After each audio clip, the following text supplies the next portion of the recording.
Hello friends, તો આજે મેં તમારી સાથે શેર કરું છું એકદમ જૂની વાનગી જે છે ભાતના ઢેબરા.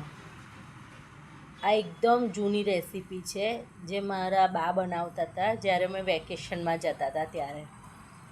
એકદમ ઓછા મસાલામાં ભાતના ઢેબરા બનાવતા હતા. એ મારા બહુ જ ફેવરેટ હતા. મારા તો ફેવરેટ છે જ, પણ આજે મારા ફેમિલીને પણ એટલા જ ફેવરેટ છે, આ પસંદ છે ભાતના ઢેબરા. તો પ્લીઝ હું બનાવીને તમને બતાવવાની છું કે કેવી રીતે આ બને છે. બહુ એટલે બહુ જ, લગભગ 35-40 વર્ષથી એનાથી પણ જૂની રેસીપી છે આ. તો પ્લીઝ તમે પણ તમારા ઘરે બનાવજો અને બનાવીને મને જણાવજો કે કેવી લાગે છે. તો ચલો બનાવું. તો ફ્રેન્ડ્સ, ચલો બનાવી આપણે ભાતના ઢેબરા.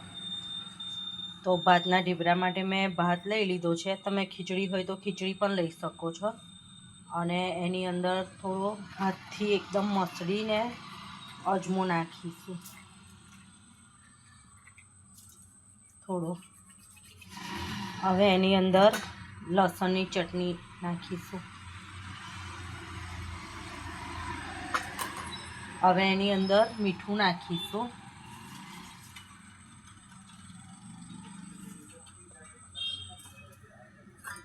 અને થોડું 1 ચમચી જેટલું દહીં નાખી દઈશું.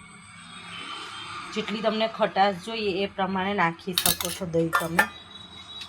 અને થોડો ગોળ નાખીશું. ગોળ, ખાંડ જે નાખવું હોય એ નાખો. પણ આ એકદમ જૂની વાનગી છે એટલે એમાં મેં ગોળ એડ કર્યો છે.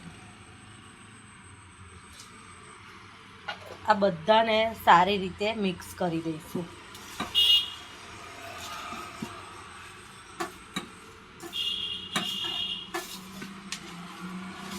એકદમ સરસ એને મિક્સ કરી દેવાનું છે બધું જ. પ્લીઝ ફ્રેન્ડ્સ, એકવાર બનાવીને જરૂરથી ટ્રાય કરજો. મારી જેમ તમને પણ આ ભાતના ઢેબરા બહુ જ ભાવશે. અને મારી વિડીયો ગમે તો શેર કરજો, લાઈક કરજો.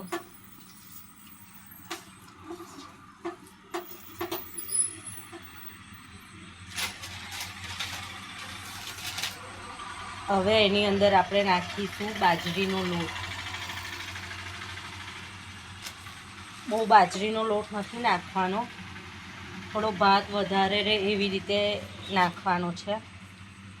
હવે આને સારી રીતે મિક્સ કરી દઈશું.